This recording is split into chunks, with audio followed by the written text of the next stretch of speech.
ಆಗುತ್ತಮ್ಮ. ಅದಕ್ಕೆ ಎಷ್ಟೇ ಕಷ್ಟ ಆದ್ರೂ ಚಿಂತಿಲ್ಲ, ಹೇಗಾದ್ರೂ ಮಾಡಮ್ಮ.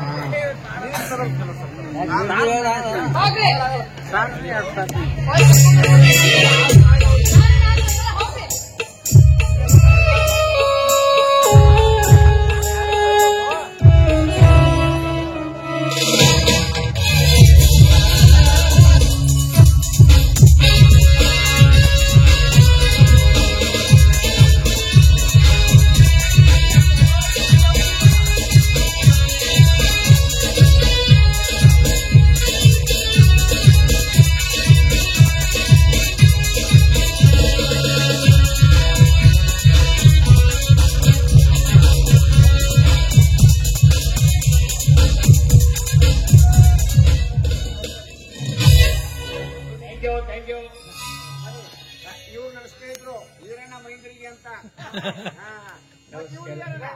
ಇವರು ಅಮೋಘ ಸಿದ್ದೇಶ್ವರರು. ಇವರು ಭಾರಿ ವ್ಯಕ್ತಿಗಳು.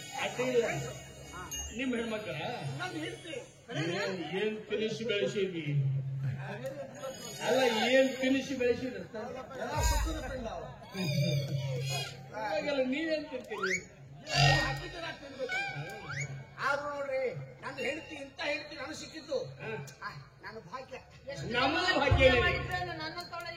ನಿಜ ನಿಜ ನಿಜ ನಿಜ. ಅಲ್ಲ, ನಿಮಗಿಂತ ನಮಗೆಂತ ಭಾಗ್ಯ. ನಿಮ್ಮ ಮನೆಗೆ ಬಂದಿವಲ್ಲ, ನಿಮ್ ಹೆಣ್ಮಕ್ಳು ಕೇಳಿದ್ರೆ ನಾವು ತಿನ್ಬೇಕಲ್ಲ. ಪರವಾಗಿಲ್ಲ.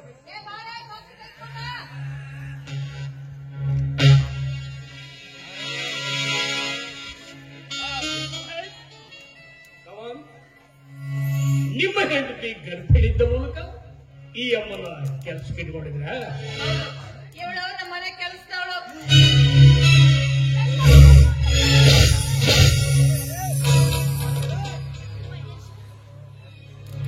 ಈ ನಿನ್ನ ಹೆತ್ತ ತಾಯಿ, ಈ ನಿನ್ನ ಹೆತ್ತ ತಾಯಿ ಈ ಮನೆ ಕೆಲಸದವಳೇನಪ್ಪ.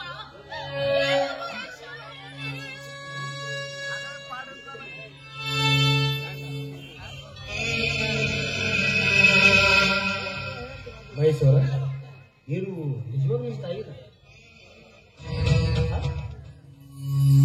ತಾಯಿನ ಮನೆಯಲ್ಲಿ ಈ ರೀತಿ ನೋಡ್ಕೋತಾ ಇದ್ದೀರಾ? ಮಹೇಶ್ವರ, ನಾನು ಮನೆಯಾಗ ಚಾಲು ಕೊಡಲ್ಲ, ನಾಷ್ಟನೂ ಮಾಡಲ್ಲ. ಆದ್ರೆ ನಿಮ್ಮ ಸ್ನೇಹಿತ ಈ ಹೋಗೋಕ್ಕಿಂತ ಒಂದು ಮುಂಚೆ ಒಂದು ಮಾತು ಹೇಳ್ತೀನಿ, ನೆನಪಿಟ್ಕೊಳ್ಳಿ. ಈ ಪ್ರಪಂಚ ರೊಕ್ಕ ಕೊಟ್ರ ಹೆಂಡ್ರು ಸಿಗ್ಬೋದು, ಮಕ್ಳು ಸಿಗ್ಬೋದು, ಗೆಳೆಯರು ಸಿಗ್ಬೋದು, ಸುಳ್ಳ್ಯಾರು ಸಿಗಬಹುದು. ಆದ್ರೆ ಹಣದ ವ್ಯಾಪಾರ ಕಳ್ಕೊಂಡ್ರೆ ಸತ್ರು ಸಿಗಂಗಿಲ್ಲ, ನೆನಪಿರ್ಲಿ.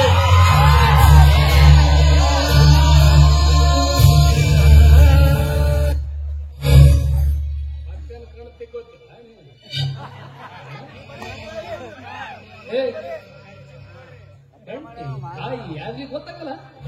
ಹೆಂಡತಿ ಮಾತು ಕೇಳ್ಕೊಂಡು ತಾಯಿಗೆ ಆಳಂತ ಕರೆದ್ರು ಸುಮ್ಮನಿದ್ರು ಚೋರುಕ ಗುಲಾಮ್. ಅಲ್ಲೇನು ಕಿಸಿದ್ದೆ, ನಾನು ಮುಂದೆ ಕಿಸಿ ಕಾಣಿಲ್ಲಿ. पंची जैसे लड़कियों को पिंजरे में रखकर प्यार करना, ऐसा हराम साले लड़कियों को फोट में रखकर फोट पॉलिश करना. इब्बनी बात हेळती गर्भिणी किस्माई बरून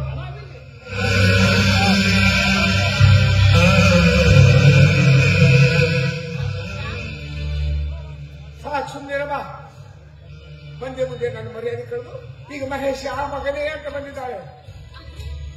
ನಿನ್ನ ಹೆಂಡತಿ ನನಗೆ ಕೆಲಸದವಳು ಅಂದ್ರೆ ನಾನು ಸುಮ್ಮನೆ ಇರ್ಬೇಕಿಲ್ಲ. ನೀನ್ಯಾಕಮ್ಮ ಸುಮ್ಮನಿರ್ತೀಯ? ಹೇಗಲ್ಲ ಅಂತ ಊರು ತುಂಬ ಡಂಗ ಸೇರ್ಕೊಂಡ. ಇವತ್ತು ಎರಡರಲ್ಲಿ ಒಂದು ನಿರ್ಧಾರ ಆಗ್ಲೇಬೇಕು. ಮಂದಿಯಲ್ಲಿ ಮಾನ ಕಳೆದ ಈ ಮನೆಯಲ್ಲಿ ನಿಮ್ಮ ತಾಯಿ ಇರ್ಬೇಕು ಒಂದು, ಇಲ್ಲ ನಾನಿರ್ಬೇಕು ಒಂದು.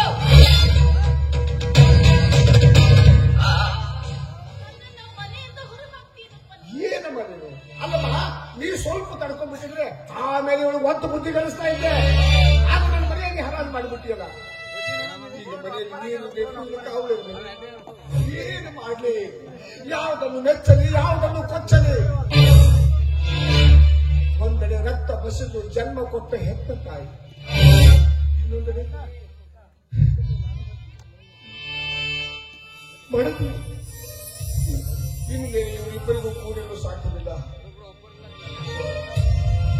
ಹಾಗಾದ್ರೆ ನನ್ನ ಬೇರೆ ಮನೆ ಮಾಡಿಟ್ಟು ಬಿಡಲ್ಲ.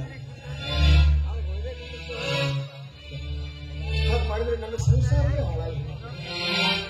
ಹಾಗಾದ್ರೆ ನೋಡಮ್ಮ, ನಾನೊಂದು ಮಾತು ಹೇಳ್ತೇನೆ, ದಯವಿಟ್ಟು ಬೇಸರ ಬರ್ತು ಬೇಡಮ್ಮ. ನೀನು ನಿನಗೆ ಖರ್ಚಿಗೆ ಎಷ್ಟು ದುಡ್ಡು ಬೇಕಷ್ಟು ಕೊಡ್ತೇನೆ, ಕಾರಣ ನೀನೇ ಬೇರೆ ಮನೆ ಮಾಡಿದ್ದೀನಿ.